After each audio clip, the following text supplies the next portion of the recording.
ಏನೇನಕ್ಕೆ ತಿನ್ಬೋದು ಅಂತ ನಾವು ಅಮ್ಮ ಹೇಳ್ತಾರೆ ಇವಾಗ. ಹೇಳಮ್ಮ. ಅನ್ನಕ್ಕೆ, ಇಡ್ಲಿಗೆ, ಆಮೇಲೆ ದೋಸೆಗೆ, ಪ್ರತಿಯೊಂದಕ್ಕೂ ಸೂಪರ್ ಆಗಿರುತ್ತೆ. ನನಗೆ ಏಟ್ ಮಾಡ್ಕೊಂಡ್ ಬಿದ್ದಿದ್ನಲ್ಲ ಅವಾಗ ಮೆಂತ್ಯ.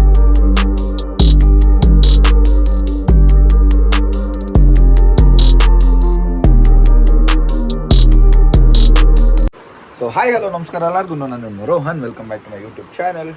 ಸೊ ಇವತ್ತು ಹೊಸ ಕುಕಿಂಗ್ ವಿಡಿಯೋ ಮಾಡೋಣ ಅಂತ ಅಂದ್ಕೊಂಡಿದ್ದೀನಿ. ಪಾರ್ಟ್ 1, 2, 3, 4 ಅಂದ್ಕೊತೀನಿ. ಏನಾಗಿದೆ ಅಂದರೆ ಅಮ್ಮನ ಬರ್ಡೇ ವ್ಲಾಗ್ ಮಾಡಿದ್ದೆ, ಅದು ಸೇವ್ ಮಾಡಿ ಇಟ್ಕೊಂಡಿದ್ದೆ. ಆಯಿತಾ, ಎಡಿಟ್ ಎಲ್ಲ ಮಾಡಿ ಸೇವ್ ಮಾಡಿ ಇಟ್ಕೊಂಡಿದ್ದೆ.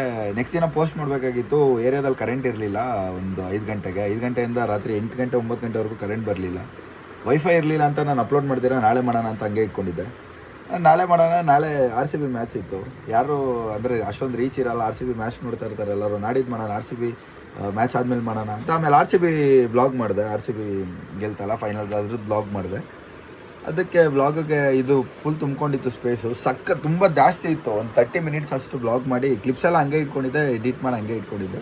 ಇದಕ್ಕೆ ಸ್ಪೇಸ್ ಇರಲಿಲ್ಲ ಅಂತ ಎಲ್ಲ ಕ್ಲಿಪ್ಸ್ ಎಲ್ಲ ಡಿಲೀಟ್ ಮಾಡೋಕ್ಕೆ ಹೋಗಿ ಎಡಿಟ್ ಮಾಡಿದ್ದಿದ್ದು ವಿಡಿಯೋನು ಡಿಲೀಟ್ ಮಾಡಿಬಿಟ್ಟಿದ್ದೀನಿ. ಆಮೇಲೆ ರೀಸೈಕಲ್ ಬಿನಲ್ಲೂ ಸ್ಟೋರ್ ಆಗಿರುತ್ತಲ್ವ, ಅದರಲ್ಲೂ ಹೋಗಿ ಡಿಲೀಟ್ ಮಾಡಿಬಿಟ್ಟಿದ್ದೀನಿ. ಏನೇನೋ ಟ್ರೈ ಮಾಡಿದೆ. ನೆನ್ನೆ ಎಲ್ಲ ಬೆಳಗ್ಗೆಯಿಂದ ಸಾಯಂಕಾಲ ರಾತ್ರಿವರೆಗೂ ಕೂತ್ಕೊಂಡು ಟ್ರೈ ಮಾಡಿದೆ ರೀಸ್ಟೋರ್ ಮಾಡೋಕ್ಕೆ. ಬಟ್ ಏನು ಮಾಡಿದ್ರೂ ಆಗಲಿಲ್ಲ. ತುಂಬ ಬೇಜಾರಾಗೋಯಿತು. ತುಂಬ ಚೆನ್ನಾಗಿ ಬಂದಿತ್ತು. ತುಂಬ ಚೆನ್ನಾಗಿ ಮಾತಾಡ್ಸಿದ್ದೆ. ಅಪ್ಪನ ಹತ್ರ ಅಡುಗೆ ಮಾಡಿಸಿದ್ದೆ. ಮತ್ತು ಅಮ್ಮನ ಬರ್ಡೇನೂ ಮಾಡಿದ್ವಿ. ಅಮ್ಮಂಗೆ ಗಿಫ್ಟ್ ಥರ ಅದು ಅಪ್ಪನ ಕೈಯಲ್ಲಿ ಅಡುಗೆ ಮಾಡಿಸಿ ಗಿಫ್ಟ್ ಥರ ಮಾಡಿಸಿದ್ದೆ. ಅದು ಎಲ್ಲ ಡಿಲೀಟ್ ಆಗೋಯ್ತು. ತುಂಬ ಬೇಜಾರಾಗೋಯಿತು. ಪರವಾಗಿಲ್ಲ, ಮತ್ತೊಂದು ಸತಿ ಮಾಡಿಸ್ತೀನಿ ಅದನ್ನು. ಸೊ ಇವತ್ತು ಒಂದು ಸಿಂಪಲ್ಲಾಗೆ ಒಂದು ಟೊಮೊಟೊ ಕಾಯಲ್ಲಿ, ಅಂದರೆ ಅರ್ಧಂಬರ್ಧ ಕಾಯಿಗೆ ಹಣ್ಣಾಗಿರುತ್ತಲ್ಲ, ಅದರಲ್ಲಿ ಒಂದು ಚಟ್ನಿ ಸಿಂಪಲ್ಲಾಗೆ ಮಾಡ್ಕೊಂಡು ತಿನ್ನೋ ಥರ ನನಗೆ ತುಂಬ ಫೇವರೇಟು. ಸೊ ನನ್ನ ಫೇವ್ರೇಟ್ ಅಡುಗೆನ ನಿಮಗೂ ಟೇಸ್ಟ್ ಮಾಡಿಸೋಣ ಅಂತ ನೋಡಿಕೊಂಡು ಮಾಡಿ. ತುಂಬ ಚೆನ್ನಾಗಿರುತ್ತೆ. ಸೊ ರೆಡಿ ಮಾಡೋಣ, ಸ್ಟಾರ್ಟ್ ಮಾಡೋಣ. Let's go. ಇವಾಗ ಟೊಮೊಟೊ ಹೆಚ್ಕೊತಾ ಇದ್ದೀವಿ. ಸ್ವಲ್ಪ ಗಟ್ಟಿ ಅಂದರೆ ಅರ್ಧಂಬರ್ಧ ಹಣ್ಣಾಗಿರುತ್ತಲ್ಲ ಆ ಟೊಮೊಟೊ ಹೆಚ್ಕೊಬೇಕು. ಅಮ್ಮ ಈರುಳ್ಳಿ ಎಷ್ಟಮ್ಮ? ಒಂದು ಈರುಳ್ಳಿ. ಮೆಣಸಿನ್ಕಾಯಿ ಒಂದು 10 ಮೆಣಸಿನ್ಕಾಯಿ ಇದ್ದಾವೆ. ಆಮೇಲೆ ಕೊತ್ತಂಬರಿ ಸೊಪ್ಪು ಒಂದು ಸ್ವಲ್ಪ. ಟೊಮೊಟೊ ಎಷ್ಟು? 2, 4, 5 ಟೊಮೊಟೊ.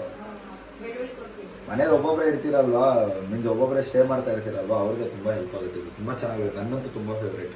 ಒಂದು ಸತಿ ಅನ್ನ ಹಾಕ್ಸ್ಕೊತೀನಿ ನಾನು, 3 ಸತಿ ಅನ್ನ ಹಾಕ್ಸ್ಕೊತಿದ್ದೀನಿ ಇದ್ಬಿಟ್ರೆ ನನಗೆ. ಇವಾಗ ಟೊಮೊಟೊ ಹೆಚ್ಕೊಂಡಿದ್ದಾಯಿತು. ಈರುಳ್ಳಿ ಹೆಚ್ಚಿದ್ರು ನಮ್ಮಮ್ಮ ಆಲ್ರೆಡಿ. ಬೆಳ್ಳುಳ್ಳಿ ಇದೆ, ಒಂದು 10 ಬೆಳ್ಳುಳ್ಳಿ ಇದೆ. 10 ಪೀಸ್ ಚಿಕ್ಕದು, ಅಂದರೆ 10 ಚಿಕ್ಕದು ಪೀಸ್ ಬೆಳ್ಳುಳ್ಳಿ ಇದೆ. ಮತ್ತು ಹುಣಸೆಹಣ್ಣು ಒಂದಿಷ್ಟು ಹುಣಸೆಹಣ್ಣು, ಒಂದು 10 ಮೆಣಸಿನ್ಕಾಯಿ, ಕೊತ್ತಂಬರಿ ಸೊಪ್ಪು, ಈರುಳ್ಳಿ. ಇದನ್ನೆಲ್ಲ ಹಸಿದೆ ಮಿಕ್ಸಿಗೆ ಹಾಕಿ ರುಬ್ಕೊಂಡು ಆಮೇಲೆ ಒಗ್ಗರಣೆ ಮಾಡೋದಲ್ವಾ? ಯಾವ್ದು ಇದ್ರಲ್ಲ ಬಾ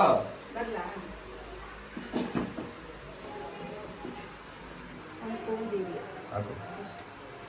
ಇದನ್ನೆಲ್ಲದನ್ನು ಹಾಕಿ ರುಬ್ಕೊಳ್ಳೋದು. ಇವಾಗ ಕಾಳು ಮೆಣಸು ಅಷ್ಟು ಹಸಿ ಮಸಾಲೆ ಎಲ್ಲ ರುಬ್ಬಿಟ್ಟು ಸ್ವಲ್ಪ ಅರಿಶಿನ.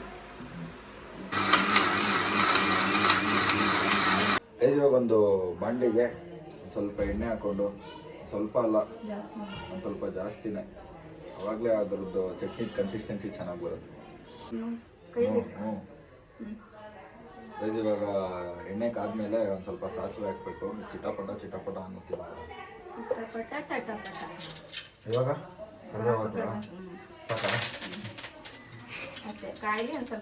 ಸ್ವಲ್ಪ ಭಯ ನನಗೆ. ಚಟ್ನಿ ಹಾಕಿ ಇದೆಲ್ಲಿ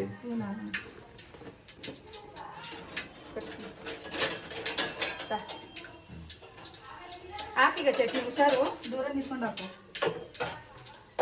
ಇವಾಗ ಸಾಸಿವೆ ಮತ್ತು ಕರಿಬೇವಿನ ಸೊಪ್ಪು ಹಾಕೊಂಡ್ಮೇಲೆ ಅದು ಹಸಿ ರುಬ್ಕೊಂಡಿದ್ವಲ್ಲ ಆ ಚಟ್ನಿನ ಇದ್ರೊಳಗೆ ಹಾಕಬೇಕು.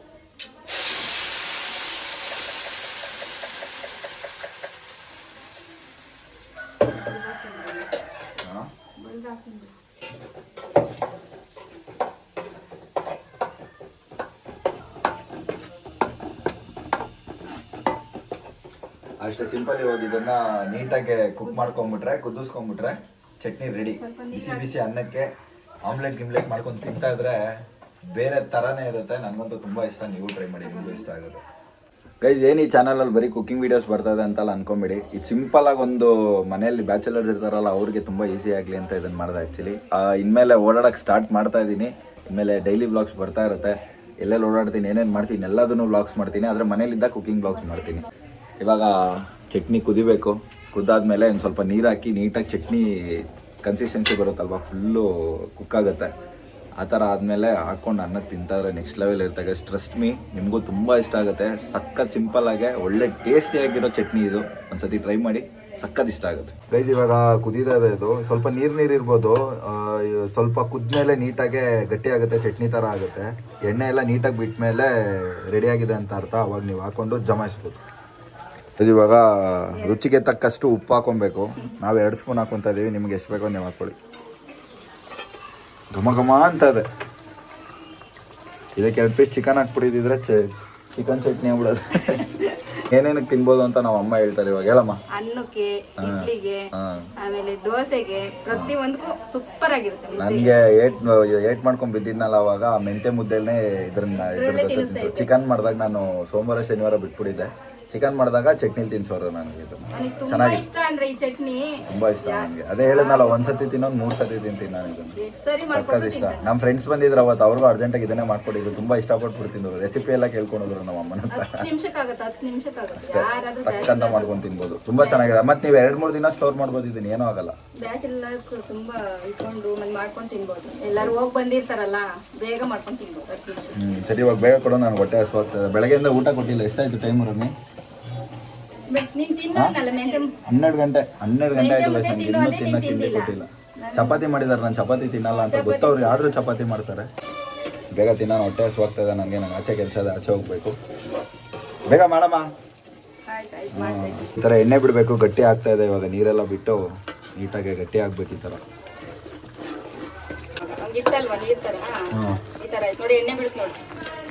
ನೋಡಿ ಈ ಥರ ನೀಟಾಗಿ ಈ ಕನ್ಸಿಸ್ಟೆನ್ಸಿ ಬರಬೇಕು. ಬಿಟ್ಟು ಈ ತರ ಚೆನ್ನಾಗಿ ಬೆಂದಿದೆ ಅಂತ ಅರ್ಥ. ಹಾಕೊಡು ಮತ್ತೆ ಬೇಗ. ನಿನಗೆ ಇದನ್ನ ಯಾರು ಹೇಳ್ಕೊಟ್ಟಿದ್ದು? ನಾನೇ ಕಲ್ತ್ಕೊಂಡಿದ್ದೆ. ನಿಜ ಹೇಳು. ನಿಜ, ನನ್ನನೆಗೂ ನಾನೇ ಕಲ್ತ್ಕೊಂಡಿದ್ದು. ಆಳೆ ಎಲ್ಲ ಮಾಡ್ತಾರೆ ನಮ್ಮಮ್ಮ. ಬಿಸಿ ಇದೆ ರೈಸು. ಈ ತರ ಇರಬೇಕು ರೈಸ್. ನನಗೆ ಉಡಿ ಇಲ್ಲ ಅಂದ್ರೆ ಹೆವಿ ಹಿಂಸೆ ಆಗ್ಬಿಡುತ್ತೆ ರೈಸ್. ಜಾಸ್ತಿ ಬೆಂದಿರಬಾರ್ದು. ಸಾಕು ಬೇಕಾದ್ರೆ ಹಾಕ್ಸೋದು.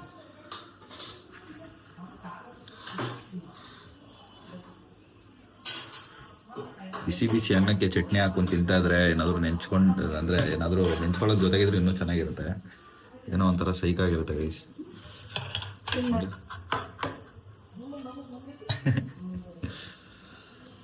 Tasting time. ಇವತ್ತು ಯಾರು ಗೆಸ್ಟ್ ಇಲ್ಲ, ನಾನೇ ಗೆಸ್ಟು. ಸ್ವಲ್ಪ ಬಿಸಿ ಆಗ್ಬಿಡಿ ಗೈಸ್. Tasting time.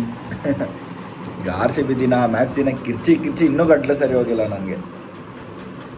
RCB ಮ್ಯಾಚ್ಗೋಸ್ಕರ ನಮ್ಮಮ್ಮ ಬರ್ಡೇ ಬ್ಲಾಗ್ನೇ ನಾನು ತ್ಯಾಗ ಮಾಡಿಬಿಟ್ಟಿದ್ದೀನಿ. ಬೇಜಾರು ಮಾಡ್ಕೊಂಡ್ಬಿಟ್ಟಿದ್ರು ನಮ್ಮಮ್ಮನೇ. ಏನು ಮಾಡೋದು ನನಗೂ ಗೊತ್ತಿರಲಿಲ್ಲ. With omelette super. ತುಂಬ ಚೆನ್ನಾಗಿದೆ. ತುಂಬ ಚೆನ್ನಾಗಿದೆ. ನೀವು ಟೇಸ್ಟ್ ಮಾಡಿ ನೋಡಿ. ಬೆಟ್ ಮಾಡ್ತೀನಿ 100% ತುಂಬ ಇಷ್ಟ ಆಗುತ್ತೆ ನಿಮಗೆ. 100% ಶೋರ್ ತುಂಬ ಇಷ್ಟ ಆಗುತ್ತೆ. ತಕ್ಷಣ ಒಂದು ಕಡೆ ರೈಸ್ ಇಟ್ಕೊಂಡು ಒಂದು ಕಡೆ ಚಟ್ನಿ ಮಾಡ್ಕೊಂಡು ತಿಂತಾ ಇದ್ರೆ 10 ನಿಮಿಷ ಆಗುತ್ತೆ. ಚಟ್ನಿ ಮಾಡಿ ಒಂದು ಕಡೆ. ನಮ್ಮಮ್ಮ ಸ್ವಂತ ರೆಸಿಪಿ ಇದು. ಟೇಸ್ಟ್ ಮಾಡಿ ನೋಡಿ, ತುಂಬ ಚೆನ್ನಾಗಿರುತ್ತೆ. ನಾನೇ ಟ್ರೈ ಮಾಡಿದ್ದೇನೆ. ಗೈಸ್, ಈ ವಿಡಿಯೋ ಇಷ್ಟ ಆಗಿದ್ರೆ ನಿಮಗೆ ಲೈಕ್ ಮಾಡಿ, ಶೇರ್ ಮಾಡಿ, ಕಮೆಂಟ್ ಮಾಡಿ. ಮಾಡಿರೋ ಅಡುಗೆನ ಟೇಸ್ಟ್ ಮಾಡಿ ಕಮೆಂಟ್ ಮಾಡಿ. ನೀವು ಟೇಸ್ಟ್ ಮಾಡಿದರೆ ಹೇಗಿರುತ್ತೆ ಅಂತ ಟ್ರೈ ಮಾಡಿ ಅಂತ ಕೇಳ್ಕೊಂತ ಬ್ಲಾಗ್ನ ಇಲ್ಲೇ ಎಂಡ್ ಮಾಡ್ತಾ ಇದ್ದೀನಿ. ನಿಮ್ಗೆಲ್ಲಾದ್ರೂ ಸಿಗ್ತೀನಿ ನಾನು ನೆಕ್ಸ್ಟ್ ಬ್ಲಾಗಲ್ಲಿ. ಇನ್ಮೇಲೆ ಬೇರೆ ಎಲ್ಲೆಲ್ಲೋ ಓಡಾಡೋದೆಲ್ಲ ಬ್ಲಾಗ್ಸ್ ಬರುತ್ತೆ, ಏನೇನು ಮಾಡ್ತೀನಿ, ಎಲ್ಲೆಲ್ಲಿ ಹೋಗ್ತೀನಿ ಅಂತ ವೆಯ್ಟ್ ಮಾಡ್ತಾ ಇದ್ದೀನಿ. ನನ್ನ ಚಾನಲ್ ಯಾರು ಸಬ್ಸ್ಕ್ರೈಬ್ ಮಾಡ್ಕೊಳ್ಳಿ ಅಂತ ಕೇಳ್ತಾ ಬ್ಲಾಗ್ನ ಇಲ್ಲೇ ಎಂಡ್ ಮಾಡ್ತಾ ಇದ್ದೀನಿ. Take care. Bye. Rohan Raj signing out.